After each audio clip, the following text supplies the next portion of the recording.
குற்றம் கூடுகிறது அவர் என்னாலே அல்ல, ஆனாலும் எவர்கள் உனக்கு விரோதமாய் கூடுகிறார்களோ அவர்கள் உன் பட்சத்தில் வருவார்கள் என்று வேதம் சொல்லுகிறது.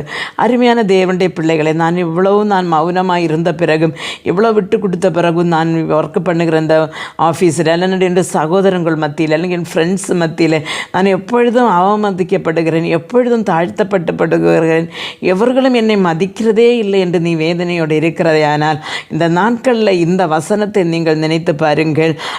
எவர்கள் உனக்கு விரோதமாக கூடுகிறார்கள் அவர்கள் உன் பட்சத்தில் வருவார்கள் என்று சொல்லி, அருமையான தேவனுடைய பிள்ளைகளை, கண்ணீரோடு இருக்கிற உனக்கு உன் சத்துருக்கள் உன் பட்சத்தில் வருகிறது வெகு தொலைவில் அல்ல.